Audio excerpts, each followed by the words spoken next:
Fala, Rovai, o editorial do Fórum 11:30, queridas, queridos e querides. 8 de janeiro de 2024. Faz um ano, né, que num domingo, depois da posse do Lula, 7 dias depois da posse presidencial, Brasília, de repente, acordou em chamas. Não em chamas como incêndio, mas com terroristas tentando tomar de assalto instituições da República. Essa data a gente vai ter que, de alguma forma, fazer lembrar. Não é comemorar, mas fazer lembrar por muitos e muitos anos, como também o dia 1º de abril de 1964, quando tropas militares avançaram contra um governo eleito de João Goulart e o depuseram, instaurando no Brasil uma ditadura por 21 anos, que durou até a posse de Tancredo, que, na verdade, não assumiu, depois ficou o José Sarney como presidente, que rompe aquele ciclo com o governo civil. Faz um ano e Fórum, acho que deu suas contribuições para que essa história não fosse escondida embaixo do tapete. Nós fizemos um documentário dirigido pelo Luiz Carlos Azen, o Ato 18, que vai para o seu 3º episódio agora. Vai ser o 3º episódio, né? Já fizemos 2, muitos veículos de comunicação estão lançando os seus documentários agora, e se você for assistir o nosso, vai ver que boa parte daquilo que vem sendo descrito, dito, falado em entrevistas, já foi registrado pela Fórum, que nos orgulha por demais.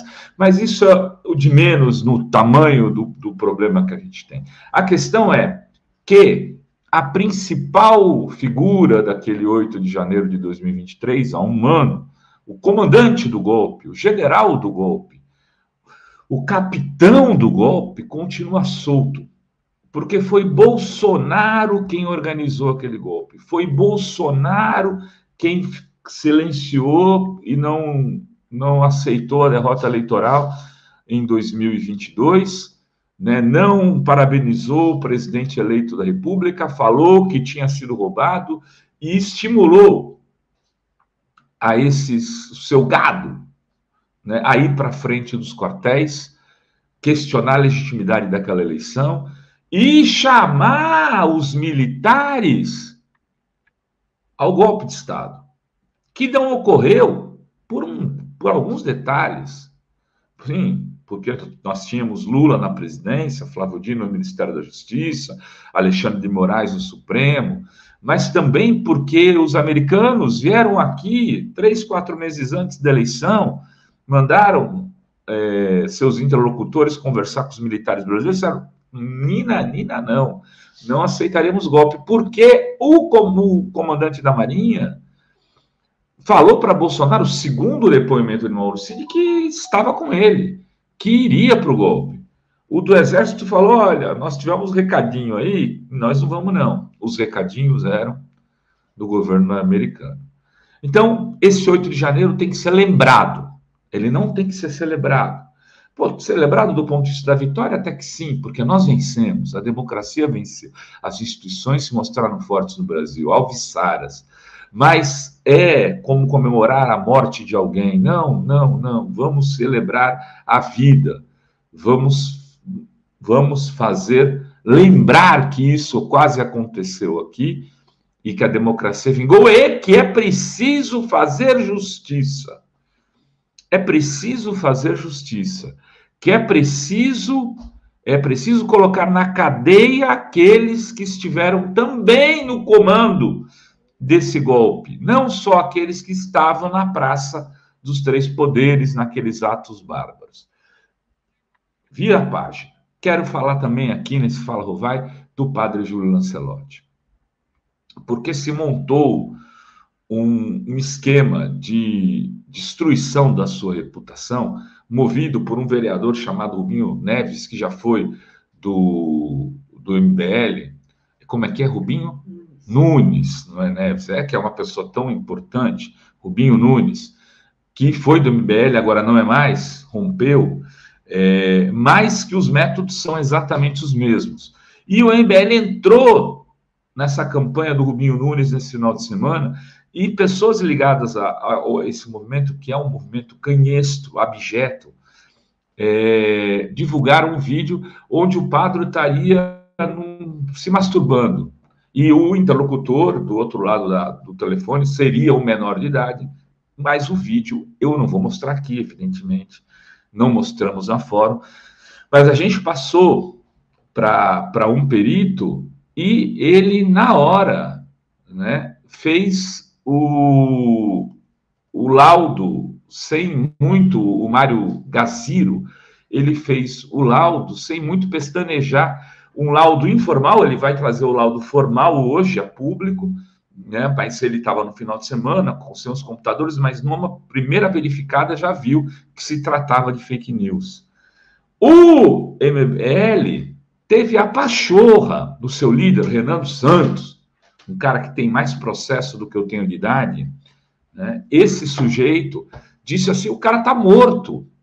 O Mário Gazziro não existe, é invenção da Fórum. O Mário Gazziro é professor da Universidade Federal do ABC. Não importa a verdade, é só ir na Federal do ABC, é só ligar lá, que você vai ver que ele existe. É só dar um Google nos últimos Mário Gazziro, UFABC, vai ver que ele existe. Ele usou a notícia da morte do pai do Mário Gazziro, que se chama Mário Alexandre Gazziro, para dizer que o perito era morto e que a Fórum inventou a matéria. Vai ter processo, evidentemente, Renan.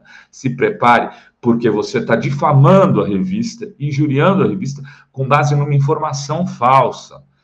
Mas esses são os métodos, porque pouco importa se a informação é falsa.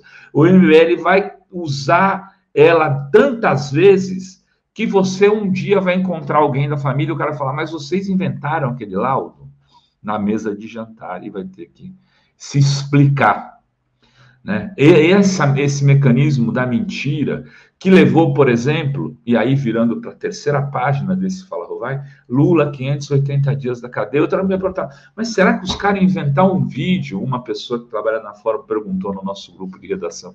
Pô, é demais isso. Eu falei, pois é, eles inventaram tanta coisa para prender o Lula por 580 dias.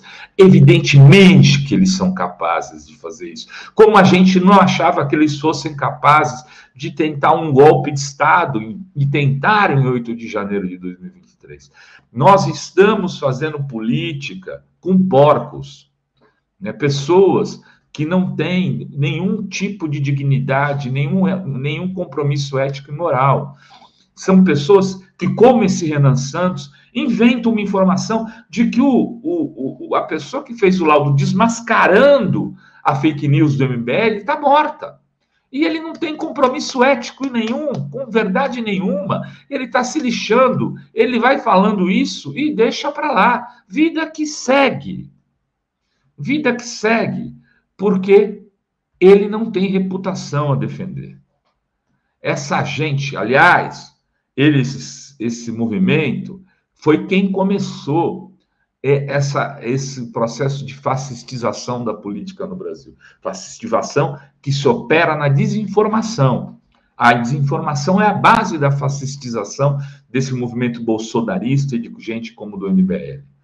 E quem começou lá atrás foram eles, esses moleques, né, que mostravam a bunda quando a gente pedia entrevista. Né, a bunda suja. Né, como que é o que os caracteriza. Um movimento de fascistas de bundas sujas, que terão que ainda, espero que o padre Júlio lançou, porque fórum fará. Nós vamos se encontrar no tribunal para eles provarem que o Mário Gazziro está morto. Espero que o padre Júlio os processe para que tenham que provar que aquele que está no vídeo era o padre Júlio. Né? E que aqui todos esses que fizeram a divulgação desse vídeo sejam processados e sem anistia, condenados com base na lei. Sem anistia, aliás, deveria ser a palavra de ordem um dos movimentos progressistas no Brasil para combater a infâmia e a mentira. Como diz a Dirceu, o dia da infâmia, o 8 de janeiro, e da mentira, construído a partir de uma enormidade de mentiras, e um processo imenso de desinformação como estão querendo fazer com o padre Júlio Lancelotti nesse momento. Padre, o senhor tem todo o nosso apoio e respeito, conte com a gente. Era o que tínhamos para hoje nesse Fala Rovai. Beijos e beijos a todas, todos e todos.